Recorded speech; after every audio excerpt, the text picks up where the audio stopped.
అబద్ధాలు చాలా తొత్తరపాటు లేకుండా ఆయన సీనియర్ కాబట్టి చక్కగా అబద్ధాలు వల్లవించారు. ఇప్పుడు ఆయన కొన్ని విషయాలు చెప్పారు. దాని తర్వాత మెడికల్ కాలేజ్ ఎమ్మెల్యేలు మేము 3.5 సంవత్సరాలు కూడా అసెంబ్లీకి రాము అని చెప్పి చెప్తా ఉన్నారు. అంటే మీరు ఎమ్మెల్యేగా రాను అనటానికి కారణం ఏంటి? RRR గారిని చూసి భయపడి రావట్లేదా, లేదా స్పీకర్ గారిని చూసి భయపడి రావట్లేదా, లేదా గతంలో మీరు చేసిన దాష్టికాలు మళ్ళీ తిరిగి చేస్తారని భయపడి రావట్లేదా? ఎందుకు రావట్లేదు అనేటువంటిది ఒక స్పష్టమైనటువంటి ఆన్సర్ ఇవ్వాలి. అంటే ఆల్రెడీ మీకు ఇందాకే రాంబాబు గారు ఏం చెప్పారు, అసలు జగన్మోహన్ రెడ్డి గారిని మాజీ ముఖ్యమంత్రి అంటం లేదు, వైసీపీ అధినేత అంటలేదు, పులివెందుల ఎమ్మెల్యే అని హేళనగా మాట్లాడుతూ ఉన్నారు. సో కాబట్టి ఆ గౌరవం లేని ప్లేస్కి మేము రాము అనేది వారు క్లియర్గా. ఇప్పుడు గౌరవం అనేది అంబటి రాంబాబు గారు లేదా వల్లభనేని వంశీ మాట్లాడారు చూడండి, ఆ మాటలు గౌరవం లేని మాటలు. కుటుంబాల గురించి, చంద్రబాబు నాయుడు గారి భార్య గురించి అత్యంత జుగుత్సాకరంగా మాట్లాడినటువంటి వాళ్ళు అంబటి రాంబాబు కూడా ఒకరు. సరే, ఇప్పుడు అసెంబ్లీకి రానంటున్నారు, మరి మీరు ఇంకెందుకు ఎమ్మెల్యేగా ఉంటారు? అంటే మీరు చేసే బాధ్యత ఏంటి? ఎమ్మెల్యే కనీస బాధ్యత ఏంటి? నియోజకవర్గ సమస్యలు కానీ, రాష్ట్రంలో ఉన్న సమస్యలు కానీ అసెంబ్లీకి వెళ్ళి ప్రస్తావించాల్సినటువంటి నైతిక బాధ్యత ఉందా లేదా? సరే, బాధ్యత లేదంటున్నారు, ఓకే. అసెంబ్లీని సీరియస్గా తీసుకోవట్లేదంట, మరి దేన్ని సీరియస్గా తీసుకుంటారు? అంటే మీకు కేవలం మీరు ముఖ్యమంత్రిగా ఉంటేనే అసెంబ్లీయా? అంటే మీరు రాజ్యాంగాన్ని, రాజ్యాంగబద్ధంగా ఏర్పడినటువంటి అసెంబ్లీని అవమానించడం అంటే రాజ్యాంగాన్ని అవమానించటే. అంటే మీకు రాజ్యాంగం అంటే గౌరవం లేదు. సో రాజ్యాంగ వ్యతిరేక శక్తుల్ని ఎక్కడ ఉంచాలా? రాజమండ్రి సెంట్రల్ జైల్లో ఉంచాల్సినటువంటి అవసరం ఉంది. ఇప్పుడు ఇందాక చెప్తా ఉన్నారు ఏదో ప్రైవేటు పెద్దలు డబ్బుండోలని. అసలు మెడికల్ కాలేజీ వ్యవస్థలో జియో నెంబర్ 107, 108, 133 విడుదల చేసినటువంటి వ్యక్తి ఎవరు? అప్పుడు మంత్రి ఎవరు? పచ్చి అబద్ధాలు మాట్లాడుతూ ఉన్నారు. చంద్రబాబు నాయుడు గారు ముఖ్యమంత్రి అయిన తర్వాత, జగన్మోహన్ రెడ్డి తర్వాత ముఖ్యమంత్రిగా వచ్చిన తర్వాత, చంద్రబాబు నాయుడు గారు ఉన్నప్పుడు గవర్నమెంట్ సీటు MBBS సీట్ వస్తే 15,000 సీట్ ఫీజు ఉండేది. జగన్మోహన్ రెడ్డి గారు వచ్చినాక 35% సెల్ఫ్ ఫైనాన్స్కి రిజర్వ్ చేసి, 15% NRI కోటా పెట్టి, 50% కంప్లీట్గా అమ్ముకునేటువంటి కార్యక్రమం జీవోల ద్వారా తీసుకొచ్చారు. మేము ఎక్కడా కూడా ఈ విధమైనటువంటి మాటలు మేము చెప్పలేదు కదా. 50% రిజర్వేషన్ ఎగ్గొట్టేశాడు కదా. 100 సీట్లుంటే 50 సీట్లు NRI కోటాలో కొంత, సెల్ఫ్ ఫైనాన్స్ కింద కొంత పోతే, 50% పోతే కేవలం 50%లోనే రిజర్వేషన్. సో అప్పుడు ఎస్సీలు, ఎస్టీలు, బీసీలు, మైనారిటీలు, అగ్రవర్ణాల్లో వెనకబడ్డటువంటి పేదలు అందరికీ అన్యాయం చేసినట్టే కదా. అంటే ఇప్పుడు ప్రైవేటీకరణ చేస్తే న్యాయం జరుగుద్దా? ప్రైవేటీకరణ చేస్తామని ఎవరైనా చెప్తున్నారా? ప్రైవేటీకరణ చేస్తున్నట్టు ఎక్కడన్నా గజెట్ వచ్చిందా?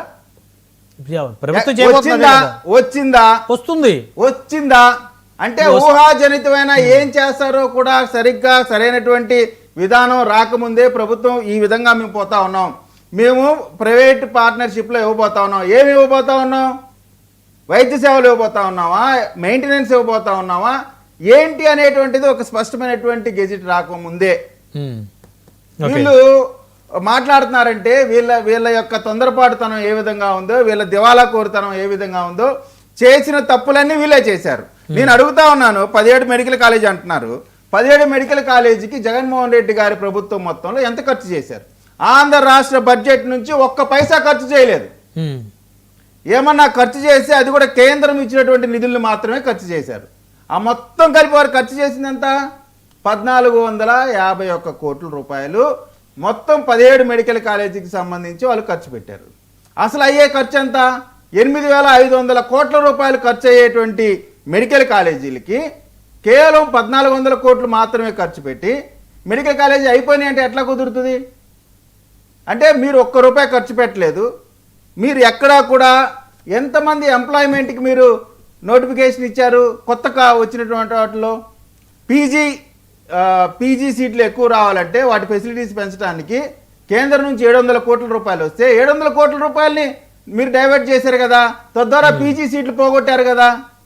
అంటే మెడికల్ వ్యవస్థలో మీరు చేయాల్సినటువంటి అన్ని తప్పులు చేసి ఈ రోజున దొంగ నడుస్తున్నట్టుంది వీళ్ళు మాట్లాడేటువంటి మాటలు. సో అంటే పూర్తి స్థాయి గెజిట్ వచ్చిన తర్వాత అసలు ఏ విధంగా ప్రైవేటీకరణకి కాలేజెస్ ఇచ్చారా, లేకపోతే మెయింటెనెన్స్ ఇచ్చారా, హాస్పిటల్స్ ఇచ్చారా, ఇప్పుడు ఏమి ఇచ్చారని తెలుసుకున్న తర్వాత మాట్లాడమంటారు. తెలుసుకున్న తర్వాత అందరూ ఏమనుకున్నారంటే అసలు కాలేజీలే ప్రైవేట్ వాళ్ళకి అమ్మేస్తున్నారేమో అనేటువంటి ఒక ప్రచారాన్ని వైసీపీ గోబల్స్ ప్రచారం చేయడంలో వీళ్ళు మొనగాళ్ళండి. ఏ విధంగా అంటే సొంత బాబాను వాళ్ళు చంపుకొని కత్తి తీసుకొని చంద్రబాబు నాయుడు గారి చేతిలో పెట్టారు. అంటే వీళ్ళ టాక్టిక్స్ ఎంత మేధావులో ఎంత గొప్ప వాళ్ళో వీళ్ళకి అర్థమవుతా ఉంది. నేను ఒక్కటే క్వశ్చన్ వేస్తా ఉన్నాను వైసీపీ నాయకులకి. మీరేదో ప్రైవేటు అది ఇది అని చెప్తా ఉన్నారు కదా, మీది రాజకీయ పార్టీయే కదా. మీ రాజకీయ పార్టీ మొత్తాన్ని మెయింటెనెన్స్ ఎవరికి ఇచ్చారు? ఏ ప్రైవేట్ వ్యవస్థకి ఇచ్చారు? ప్రశాంత్ కిషోర్ ఎవరు? అంటే మీ పార్టీలో వ్యూహకర్తగా ఆయనకి ఇచ్చారు. మెయింటెనెన్స్ ఎవరికి ఇచ్చారు? ఎవరు మెయింటైన్ చేశారు మీ పార్టీని? ప్రతి నియోజకవర్గానికి 4గురునో 5గురునో ఎందుకు పెట్టారు? అవుట్ సోర్సింగ్ ఎందుకు ఇచ్చారు? మీరు రాజకీయ వ్యవస్థను మీరు నడపడం చేత కాదా? మీరు పనికిరారా? మీ కింద వాళ్ళు ఎవరు పనికిరారా? కాబట్టి ఒక వ్యవస్థ ఇప్పుడు మీరు చూడండి, ప్రపంచవ్యాప్తంగా కూడా చైనా, వియత్నాం లాంటి దేశాల్లో హైబ్రిడ్ విధానంతో ముందుకు పోతా ఉన్నారు. హైబ్రిడ్ విధానంతో కాకుండా సొంతగా పోయేటువంటి ఉత్తర కొరియా లాంటి దేశాల పరిస్థితి ఏంటి? ఇప్పుడు ప్రపంచంతో మనం పోటీ పడి ఏ రోజుకు ఆ రోజు మనం అప్గ్రేడ్ అవుతూ ప్రజలకి మంచి జరగాలనేటువంటి ప్రయత్నం. నిజంగా మీకు చిత్తశుద్ధి ఉంటే మీరు మాట్లాడేటటువంటి ఈ గోబల్స్ ప్రచారాలు, అబద్ధాలు, తప్పుడు వ్యాఖ్యలు కాకుండా మీ హయాంలో మీరు మెడికల్ కాలేజీల పైన ఆంధ్రప్రదేశ్ రాష్ట్ర బడ్జెట్ నుంచి ఎంత కేటాయించారనేటువంటి చెప్పాలా. రెండోది, ఇప్పుడు మీరు చెప్తున్నటువంటి ఈ మెడికల్ కాలేజీలు 50% సెల్ఫ్ ఫైనాన్స్లో 35-15% ఏమో ఎన్ఆర్ఐ కోటా ఇచ్చి మీరు ప్రైవేటీకరణని మీరు కదా ఆమోదించింది. ఎక్కడ మీ ప్రైవేటీకరణ ఈ ప్రభుత్వం ఏం చేసింది? మీరు మొత్తం చేయాల్సిందంతా చేసి ఈ రోజున చేస్తున్నటువంటి మంచిని పక్కకు పెట్టి ఈ రోజున 8,000 కోట్ల రూపాయలు 7,000 కోట్ల రూపాయలు ఇంకా వాటిపైన ఇన్వెస్ట్మెంట్ పెట్టాలా. ఆ 7,000 కోట్ల రూపాయలు ఇన్వెస్ట్మెంట్ అంటే ఇప్పుడు పెరిగినటువంటి వాటిలో మళ్ళీ అది ఎంతవరకు వెళ్తుందో తెలియదు. మరి ముందుకెళ్ళాలా? సంక్షేమ పథకాలు ఇవ్వాలా? ఇవన్నీ చేయాల్సినటువంటి అవసరం ఉన్న సందర్భంలో, ప్రజలకి క్వాలిటీ వైద్యం ఇవ్వాల్సినటువంటి సందర్భంలో పేదవాడికి ఎక్కడా కూడా ఒక్క నయా పైసా కూడా అదనపు భారం పడేటువంటి ప్రసక్తే లేదు. ఇదేమి మీలాగా దారాదత్తం చేయట్లేదు, అమ్మట్లేదు. కేవలం మా ప్రపోజల్ ఇంపార్టెంట్ విషయం ఏంటంటే, ఒక 4 రోజుల నుంచి ఎన్టీఆర్ ఆరోగ్యశ్రీ సేవలు కార్పొరేట్ హాస్పిటల్స్లో ఆగిపోయాయి. సో వాళ్ళకి 2,000 కోట్ల రూపాయలు ఓవరాల్గా రాష్ట్ర వ్యాప్తంగా ఉన్న కార్పొరేట్ హాస్పిటల్లో 2,000 కోట్ల రూపాయలు బిల్లు పెండింగ్ ఉండటం వల్ల ఆ సేవలు ఆగిపోయాయి. మరి ఎప్పుడు పునఃప్రారంభం అవుతాయి అనేది కూడా అందరూ వెయిట్ చేస్తారు. ఇంకా అవేమి అవ్వలేదు. వాటికి సంబంధించి వాటికి విడుదలకు చేయాల్సినటువంటి నిధులకు సంబంధించి వర్కౌట్ జరుగుతూ ఉంది. పేదలకు ఇబ్బంది లేకుండా ఉన్నటువంటి ఈ హాస్పిటల్స్ కి అయితే ఆరోగ్యశ్రీ చేయనుందో వీళ్ళందరికీ కూడా నిధులు విడుదల చేసే కార్యక్రమం కూడా జరుగుతూ ఉంది. ఖచ్చితంగా ఆ సమస్య అవుతుంది. ఇటువంటి సమస్య మళ్ళీ రాకుండా ఉండటానికే, ఇటువంటి సమస్యలు రాకుండా ఉండటానికి ఇన్సూరెన్స్ పద్ధతి ప్రవేశపెట్టి 25 లక్షల రూపాయలు ఇన్సూరెన్స్ ద్వారా ప్రతి వాడికి వచ్చేటువంటి కార్యక్రమం చేయబోతా ఉన్నాం. అద్భుతమైన కార్యక్రమం చేయబోతా ఉన్నాం. రైట్, 1 by 1 మాట్లాడదాం. విజయ్ గారు, మనతో జ్వాలాపురం